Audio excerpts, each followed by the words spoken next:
Your sandwich. Hey, Emmy, listen, Mommy. Please don't fight me on this. Emmy, please look at Mommy. If you're not pooping, we're not sitting on fire. Did you hear me? If you are not pooping, hey team, just checking real quick, seeing if this is working. Just want to make sure, trying to go live here. If you see this, just let me know. I'm thinking that it's coming through. Let's see here.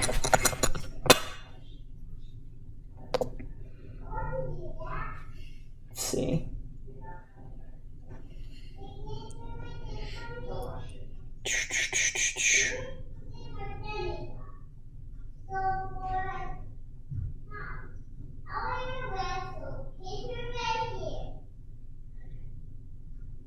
Let's see here. Might be just a little behind here. Let me see. There we go. Let's see. I know you might hear.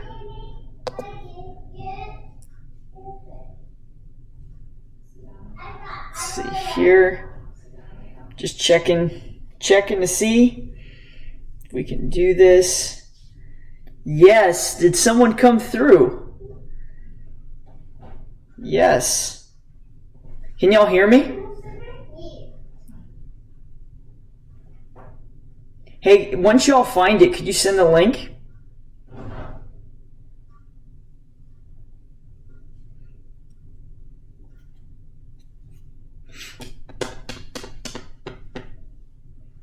Yes. Victory. Oh, very good. Very good. Oh, my viewers are going up. This is good. Very popular here. Okay. All right, very good. Making sure. Let me see how it's coming on my phone here. Sorry, y'all. This is just new to me.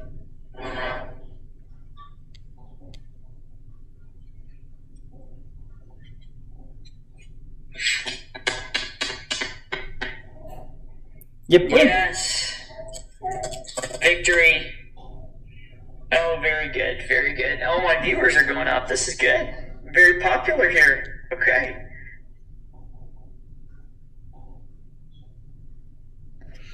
What happened here?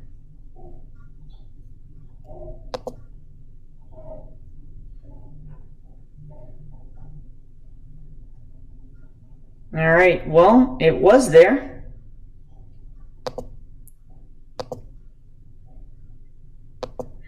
All right. Very good. Making sure. See how it's coming on my phone. Okay. Sorry, I'm just trying to make sure. Yeah, you could ask questions just on the side. That's what I would do, just if you have questions. So here's the thing. We're going to start here around 8. Hey, let's try this. I'm going to try to pause this and see if we can pick it back up. If it can't, then maybe we'll, throw out another one here in just a little bit. Again, my apology. I'm just, again, trying to, if I were to minimize this, pull this up, and I were to go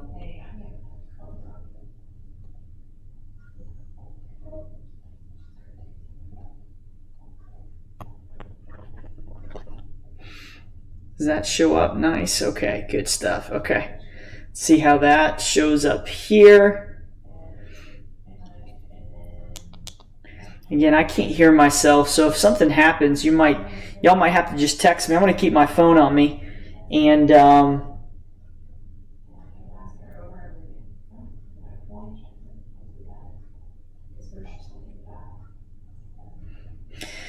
good. Just checking it. I think I'm a little bit ahead here, so I'm just checking. All right.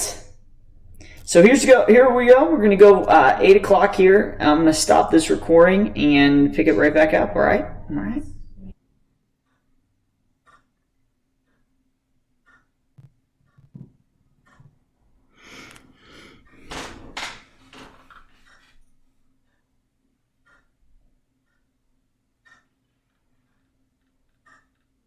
Recorded. And welcome, one and all. Can you all see me? I don't know if you can or not. I hope so. This is Coach Jay. Yes, all the way from my living room. I think you could see me, maybe. Welcome. I am here, and we are getting it going. I'm trying to get some hype music. Come on, let's go. First podcast of the year. Man, I can't believe it. Get pumped.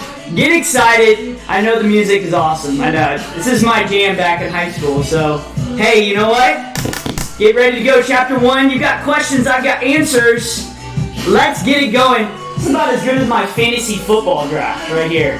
You know what I'm saying? Like, some things are just good. And AP Stats Podcast falls in that category of just pure goodness. You know what I mean? And so here we go. Here we go. If you cannot hear me, please shoot me a text. Say, Coach, can't hear you. I've got my phone right here, and we're going to be Gucci as all get out as we get going today. I apologize for these podcasts. Sometimes it does get... and Steven, I just saw that, by the way. I can't see your text, so...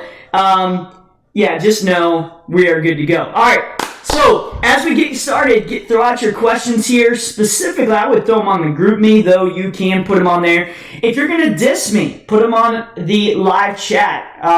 Keep it appropriate, I think. Yeah. And if you're going to ask a question, I'm going to have this on me at all times, so throw a question out there. Coach, I don't know about this. What should I do with this? So on and so forth. That's what I'm here for, okay? And you probably got questions. I've got answers. You all can't hear me. Can you not hear me? Can you hear me now? Let me see here. I hope so. Let's see here. We can hear you. Okay, well, there we go. I love it. And so let's get it started. Let's get it started today. And here we go. Put a question out there. I'm going to go ahead and roll with this. My apology for earlier. This is the first time I've ever done it on a Surface.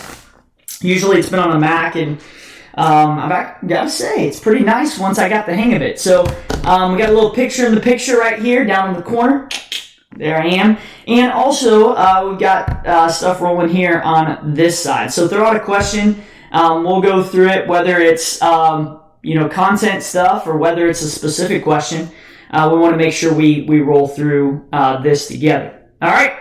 Sweet. I'm going to get a chair real quick. Cool beans. Again, throw out those questions, and let's get it started. All right.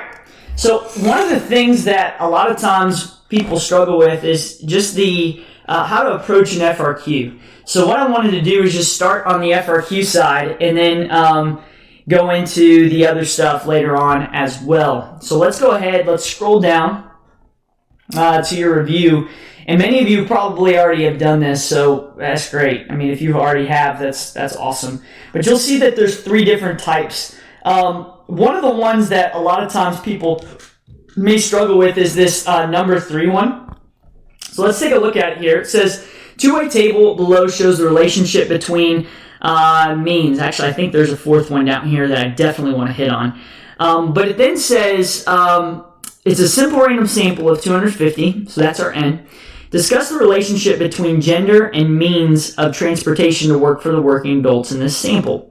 Provide appropriate marginal and conditional distributions to support your answer. Well, the first thing I would do is just go ahead and let's do the marginal distribution just so that we can see what's going on. So right now we've got males and females. Again, on the actual test itself, you won't actually have to draw this out, but right now we will.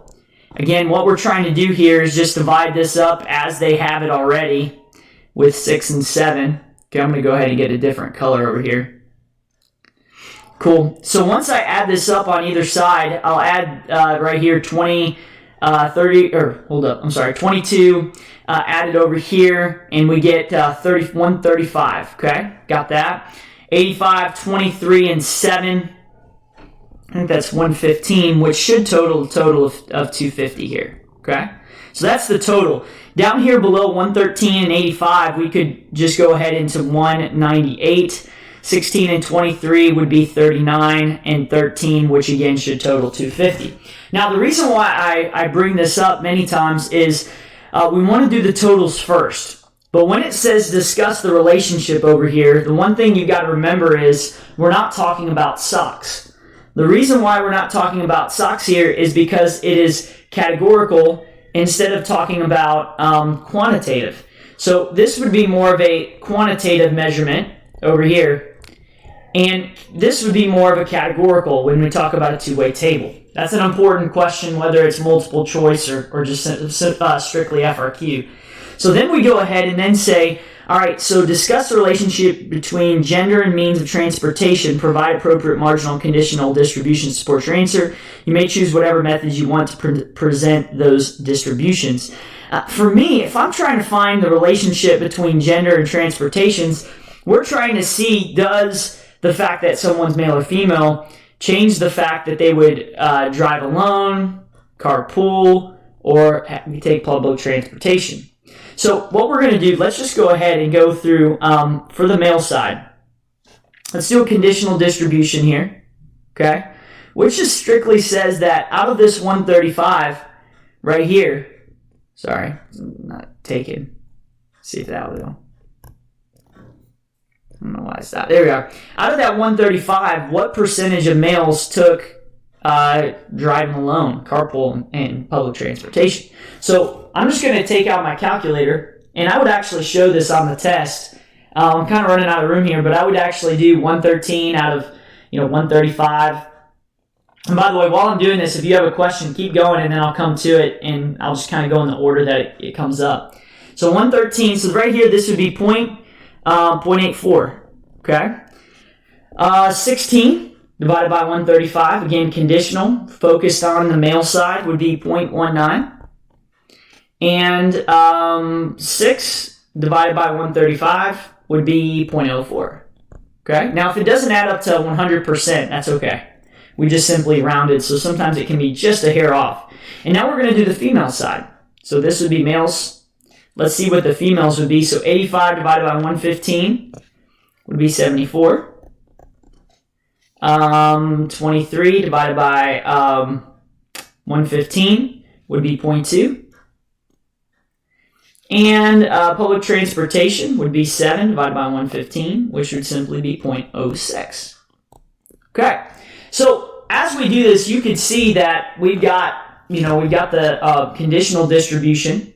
We didn't really do the marginal because I didn't feel like we needed it because we're looking at males versus females in terms of the different types of transportation. So let's do this. I'm just going to push this up here. So with this being said, hopefully you could kind of see this and got it down here. I'm going to do this part right here. I hope y'all are Gucci today. I'm Gucci. Man, I hope the senior retreat was Gucci. I really do. I heard it was Gucci. Heard it was not a lot of AC is what I heard.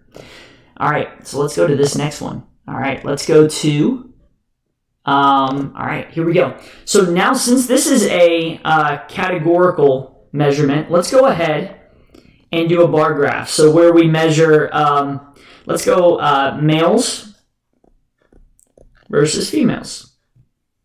Okay? And right up here, this would be a measurement of 1.00. So this is going to be a bar graph.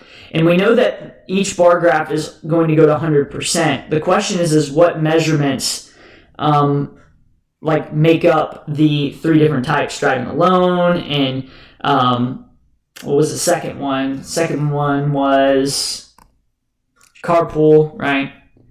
Carpool, and then public transportation was down here. So we're just going to do something. We're just going to say, make a little key that when it's blank versus when it's got dashes on it versus when it is solid, okay? When it's solid, we're just going to say that this is driving alone. It's important to remember that you've got to create some sort of key, especially in a categorical measurement or a value here. So this would be carpool. And then this would be public transportation, okay? All right, so once we come down here, the males would be all the way up to 0.8, so maybe do 0.5. I'm sorry, I should have done it smaller. My apology here. Let's do this.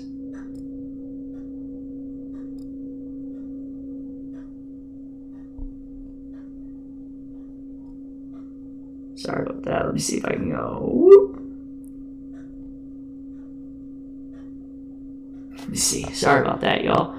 Trying to get this just a little. There we go. Okay, so let's go to 0.84. It's going to be just up there. Okay, versus 0.74, should be lower. The next one would be 0.19, which is the majority up here, up that way. So this one would actually be driving alone would be solid, right? Okay. Maybe I could probably do different colors just to make it a little bit easier for us. And you could do that too if you wanted to. So we'll just say that this one is going to be yellow. The next one's going to be yellow. 0.2 would be up here. And then we'll leave the third one blank. But then once we see this, and obviously with mine, because of the way that I wrote it, it just looks really big. It looks similar. But we could also look at these percentages or proportions and just talk about it. So we could say in context, so when comparing transportation, I'm just putting context down, methods as it relates to gender, one can see, or we can see, either one, ... No, ... really is then just comparing the percentages on saying that males tend to, I guess not tend, but we observed that males drove alone more than females did, whereas the females would carpool or take public transportation at a higher rate than males did. And so that would be all you need to go into is providing those percentages and then showing that work and then a bar graph and then kind of rolling from there, okay? Very good. Awesome. I hope this is coming through loud and clear. Perfect. If you're on the group me right now, you could go ahead through. Let's see this one down here, down yonder. Oh, way down yonder on the Chattahoochee. Sorry, y'all. Sorry, I forgot. I am on a public podcast here. Which, by the way, I have to say, those followers that are out in Sweden, thank you for following me, and welcome to the podcast. Not just Hebron folk, but good old people from Sweden. Hope you're doing well, and thanks for joining. As always, appreciate you. All right, number 4, below our dot plots of 3 different distributions, which has the largest standard deviation. So a lot of you remembered that the mean, if you thought of the mean for A would be more towards this side, okay? And this side and this side. Cool, I'll get to those questions too. Thanks, Kenny. I'll be right there. When I look at these 3 specific ones, we ask ourselves which one has the furthest amount of data that's from the mean. Remember, what is standard deviation? Stephen, the average distance from the mean. So when I think about that, what does that mean? Well, that means that if I looked at the mean value that's in here, okay, in here, that C would actually be the lowest standard deviation because most of the points fall right by the mean. Whereas the highest standard deviation would be B because more points fall to the right and to the left extremes of the mean value that we compare. So it would go like this. It would go smallest, largest, and then medium would be A. Okay? Now, how do I write context for standard deviation? Well, we would just say when, now I put context. When referring to the amount of threes that, Hebron had in a basketball game, it typically varies by, and this is where you put the standard deviation, and then from the mean, and a lot of times I'll actually list it, whatever that mean value is, whatever X bar is, okay? Remember, what is the standard deviation symbol? It's this right here. I want you right now, I want you to throw it up in the air, just like this. Yes, I see half of you do it, so thank you very much. The other half of you, you are haunted. All right, so that's what we're looking at here in terms of standard deviation. Gucci. All right, let me get to those questions on the area here. Thanks, Kenny, for helping me with that. Let's take a look at this here. Okay, Boom, boom, boom. Yes, okay, I see all of this. All right, let me go here. Let me go up. What is up? Good to see you, Jackson. Kenny, what's up? The peeps, hello. And man, we got a lot of people here today. Good music, good. Thank you. Oh, so two-way tables will always deal with categorical. Yes, it's completely true. Always dealing with categorical. So remember that when you're preparing and planning. That is true there. And I didn't realize y'all couldn't see me either. Okay. So when we discuss the relationship, we can do either the graph or write context, or I would do both, especially if I have time, because sometimes you just don't know what they're looking for. So I would do both there. That's a good question. Okay, Steven. Katie, I see that Steven shout out there. All right, cool. I see all the things being thrown. All right. Good stuff. All right, y'all have any other questions? As you look at it, remember the concept list is a big thing too. Let me show you that real fast. Remember when you scroll down here, you go down yonder, and you'll see, dot plot, difference between spread and center, relationship between mean and median. That's a huge thing. Yes, that's what we needed to talk about. Let's do that. Let's have a little powwow about this, okay? All right, let's do this. So here's the deal. Okay? When we talk about graphs, okay? We have 3 graphs. 3 picks. Okay? Let me get good colors here. Blue and yellow. Go blue. Alright, so here, this is approximately normal, right? Approximately normal. Okay. This would be right here. This would be right skewed. Right? Remember that? Because it's pulled right. And this one would be left skewed. Okay? Alright, so when we take a look at this, let's talk about this concept of, okay, so with center, we have a couple things, right? We have mean and we have median. Alright? With spread, or what we call variability, right? Make sure you know both of those names. Same thing. It's the gangsta name, spread. We have standard deviation, and we have range, or IQR. IQR more for box and whisker, box plot, and range would be more for like dot plots, stuff like that, or histogram. Okay, so let's talk about this. When we discussed this, the question became very clear. We had some struggle with this. Is when I'm like identifying like which one I use in the situation. Remember that mean and standard deviation always go together. Okay. All right. These two are like friends. Okay. All right. So median and range, those are opposites of each other, right? Opposites of each other. So, or I'm sorry, the same for each other, my fault. So mean and median are opposites, standard deviation and range are opposites, but range goes with median, mean goes with standard deviation. So when we say something's approximately normal here, we would think about using the mean and the standard deviation, okay? When it's skewed, this is when we use the median and we use the range. Same thing down here, median and the range. Now, why is that? The reason why that is, and this is important, is because if it's approximately normal, the best measurement of center would be our mean and standard deviation. The reason why that is because an outlier, such as a dot out here or a dot out here, ends up pulling the mean towards its location. Think about averaging 80 points in a game, right? It gets pulled over towards that tail. So because of that, what we see here is if it gets pulled over in this direction, the median maybe traditionally would be here, while the mean gets pulled, and I'll put X bar there, but you know that that's the sign for it, gets pulled by that outlier. So the median would actually be lower than our mean. Whereas over here, where our median would be on this location, the median, remember, is resistant to outliers, meaning it is not affected by outliers. Whereas the mean gets pulled by the average value over here. So remember that.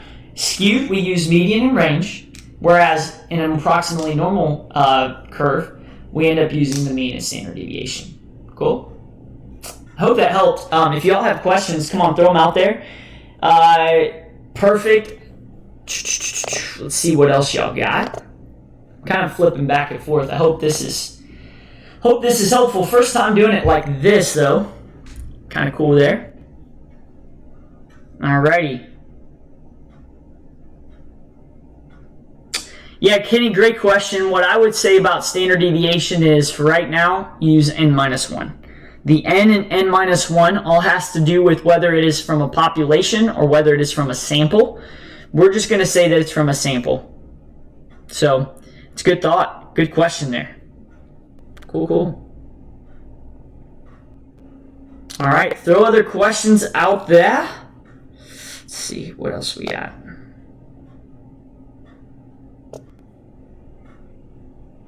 Perfect.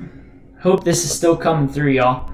Remind me or tell me if for some reason it's messing up, because on my end, it's not very clear. Okay, let's go to... Sorry, my Surface is not responding great. Let's see here, we'll go... Okay. Perfect. Alrighty, let's go to... Oh, this one was a good one. We could just talk through this idea. Oh yeah, okay. The states differ greatly in the kinds of severe weather that afflict them. Histogram below shows the distribution of property damage caused by tornadoes. Okay. The average annual tornado damage in millions. Describe the important features of this distribution. What does this tell you about how the economic burden of tornadoes is distributed among the states? Yeah, let's go. Alyssa, come on. Literally, here's the thing. How we work this is completely your time. I just try to do some things that maybe I remembered y'all struggle with, but this is not my teaching. Like, this isn't a new lesson. Throw out a problem. Just say, Coach, this number on the review. This is completely your thing, okay? So let me know. Let me know how I can help. So I just try to do different problems that I remember until y'all bring them up, okay? Cool? Cool. I just hearted it, just liked it. So yeah, throw them out there. Could y'all put them on the group me too? Because if I put it on this is what y'all see, okay? And Remy, the great question, the formula for standard deviation is actually in your formula sheet. And if you don't have it, or if I forgot to hand them out, remind me and I'll get you one, okay? Cool. All right, so throw them in the group me, throw those questions in the group me, and we'll get going. So describe the important feature. Okay, so one thing that we need to know in terms of this here is, I don't know, does that work? Okay, never mind. Thought that was gonna... Okay, it says describe the important feature of this distribution. Well, the important feature is the fact that the number of states, about close to half of the states, experience $0 to $10 million worth of tornado damage. Whereas you could see there's just a small number that experienced the 80 to 90 million. In fact, we'll say 3 to 4 in that case. So half of the people really didn't have hardly any tornado damage, whereas the other half experienced anywhere from 10 to 90 million. That would be an important feature. Another important feature is that it seems as though there's just a couple of values on this outside, which obviously will affect the mean there in that direction. What does that tell you how the economic burden of tornadoes is distributed among the states? Well, it really isn't equally distributed, mainly because some people aren't affected by tornadoes because of weather, whereas other people, obviously, other half of the states experience a severe threat of tornadoes due to the weather and due to the location. And so because of that, the burden really falls on maybe half the states and really falls on about 3 states in particular. So I would say something along those lines would be perfect.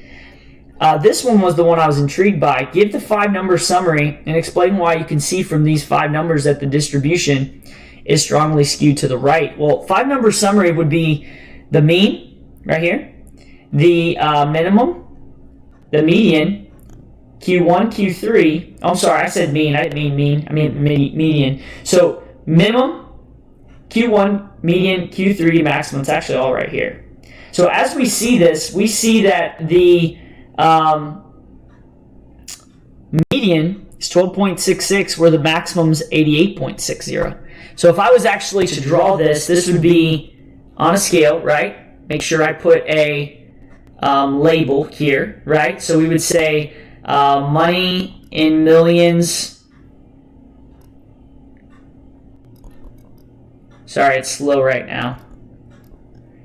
For states.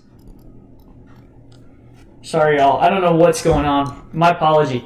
Let me do this. Hopefully this is coming through. Can y'all still see that there? I guess the big thing is that I wanted to show you is that when I go ahead and attack this here, and I see that the minimum, I won't do the whole thing. Y'all know how to do a box plot, but we get 0, and then Q3 is, or Q1's like 2.23, which means 25% of the data is here. And then we go to 12.66 right on this side. Let me do this. Let's see here. Trying to erase that. Sorry, it's flipping out on me. So when I go to it and I see that, okay, the 50% of the data falls between 0 to 12.66, what that tells me is that then we'll just say that's 12.66, but then Q3 is like 41.63, so that's way out there compared to where we started with 0, and then 88's another like basically double it, and that's not even proportional. It should be way out there. So because of the fact that 50% of the data falls between 12.0 and 12.66, and the other 50% of the data falls between 12.66 to 88.60, we can see that it will be strongly skewed right because most of the data falls to the left of most of the data falls in the lower values between 0 and 12.66. All right, next one. The histogram suggests there may be an outlier. Use the 1.5 IQR rule to show that no values in the distribution meet this criteria. Well, remember, the formula for that would be Q1 minus 1.5 times IQR. That's the lowest value, right? Remember, that's not on the formula sheet. You're going to need that for tomorrow. The next one's Q3 plus 1.5 times IQR. Sorry, IQR. And that right there would be our high value. So if anything is lower than this or higher than this, then we would say in that instance it's an outlier. And that's how we would assess that. Okay? We have enough information in what they gave us above. Cool. Cool. All right, let's take a look at some other questions here. 2C on page 9. All right, let's take a look at it. Let's see what it says. And that's this one right here, just so we know. The longest movie at 2:07 is Akira Kurosawa's classic The Seven Samurai. It's my favorite. Joking. Suppose its place on the list was replaced by Andy Warhol's Sleep, which is 321 minutes of a man sleeping. Without performing any calculations, indicate whether each of the following measures of center and spread would increase, decrease, or remain the same. Let's talk about this. Let's see this. So we did make a stem plot, right? And let's see what that stem plot looks like. I'm curious here. Without having to go through all of that. Okay, so here's the stem plot. All right, so it's kind of, as you can see, kind of a little bimodal. Goes down and back up again. All right, so then the question becomes, suppose this place on the list was replaced by Andy Warhol's Sleep, which is 321 minutes of a man sleeping. Without performing any calculations, indicate whether each of the following measures of center and spread would increase, decrease, or remain the same. Okay. So this right here replaced. I'm guessing we add that in. Cool? Okay, cool. let's do this. I'm going to add that in. So basically, and I'm going to kind of just show this through like the stem plot of what it's looking like approximately, because right now everything is kind of slow right now. I'm trying to figure that out. All right, so let's say that here's the stem plot, right? Or at least here's the line there. We've got this, right? We've got our stems and we've got our leaves, right? All right, so over here, this thing looks something like, and I'm just doing the arch of it, okay? So it should look something like that. But then we say, what if we added like one more dot, like way out here, okay? So here's all the dots, right? And we got here, and it's like an awful stem plot. Obviously, it's not even right, but you could see where the distribution occurs, right? Okay. So because of this dot, what will happen to a couple of things? Number one, what will happen to my mean? If I included one that's 321. What would happen to my median? What would happen to my standard deviation? What would happen to my inner quartile range? Okay, so that's the question. What's going to be affected by this? Okay, well, let's talk about this because we kind of just did. If I averaged a 321-minute movie in here, what would happen to it? Well, guess what? This is going to increase, right? If I average something that's an outlier, it's going to be increased because it's not resistant to outliers. The median, however, would stay the same, right? Would stay the same.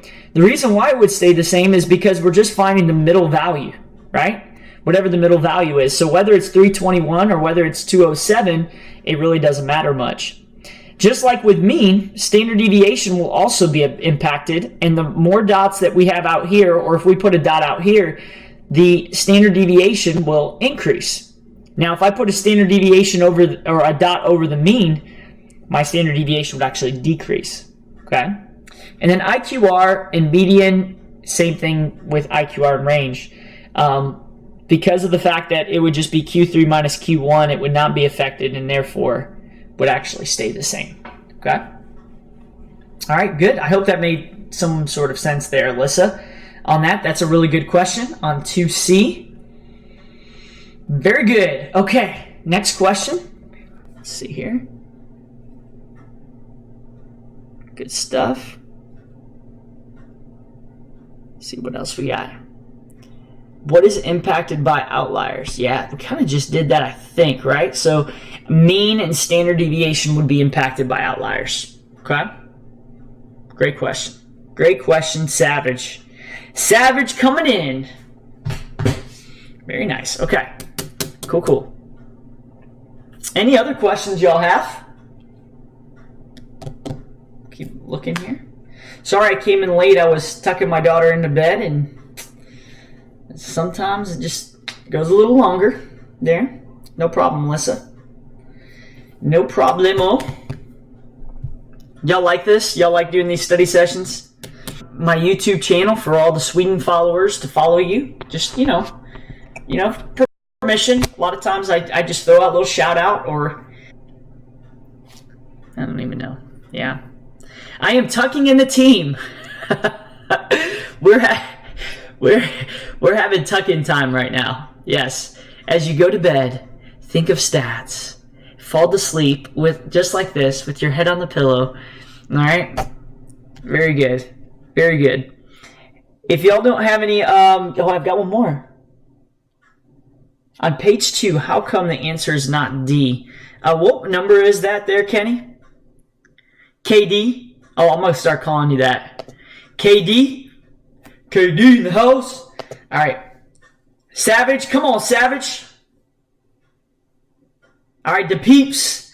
The peeps in the house. I don't even know who y'all are. I'm sorry. It's probably really bad of me, but I don't know who the peeps is or anything like that. I'm sorry. Let's see, hold up. It's supposed to minimize. Y'all, I'm sorry. We're coming in. We're coming in hot, hot, hot, hot. All right, hold up. I'm coming, KD. This thing is just it's not responding. There we are. There we are. Okay. Number 3. Why is it not D? Let's see. The median age of 5 people in a meeting is 30 years. One of the people, a 50-year-old, leaves the room. Oh yeah, this one was the one we kind of did in class, which was, I think it's a little tricky, okay? The reason why it's tricky is because when you see this, all right, so let's say, here we go. All right, so here we are. So if I have 5 people, right? All right, come on, here we go. 1, 2, 3, 4, 5, okay?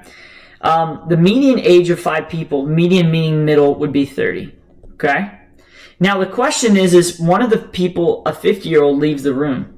Now the 50-year-old can be either here or it can be here, right? The median, but then it says the median age of the 4 people in the room is what? Okay. Now here's the tricky part. A lot of times people answer D, but let's say, this is just hypothetical, okay? That you have a 50 and 60-year-old, okay? All right? Okay, cool. But let's say over here that, let's say all of a sudden this guy, yes, this is going to have to be either less than or equal to 30, right? So what if it's equal to 30? And let's say this one's 29, okay? Because that doesn't necessarily have to be less than, it just needs to be in order, right? So when we do this, if we were to eliminate this 50, there is a scenario where I have 1, 2, 3, and 4, where if I take the middle 2 values, which would be these two, and average them together, the fact that we don't know these 4 values here, well, we know this one, but we don't know whether it's in this place or this place. That's why it can't be D. So that's a good question, Katie. I thought that right there, Kenny, would trip people up. That has tripped people up in the past. So just think through that and do the best you can on that as you go through it, okay? Yeah, good question. Perfect. Oh, Brett, what's up, man? Brett's in the house. Brett's in the house. Very good. Whenever I do a shout out, I always give the trumpet. I haven't done the trumpet a lot in class, but that's always been a feature of mine is, if something's out there. Oh, Steven with the PH, I got you. So yeah, so there we go. Logan, there we are. Very good. Good stuff. Well, I appreciate y'all. Anything else that we can do at all before we get started? Before we get going? Cool. I think I'm going to close down shop, y'all. That actually was pretty smooth tonight. It's pretty good. We'll keep working on that. And remember the thing I just showed you, the concept list. Show that. Look at that. And y'all, I'm Gucci. You're Gucci. We're all Gucci. Have a great day. Signing out. Coach Jay. See you tomorrow on test day. Good night. Bye. End the stream. This is really awkward.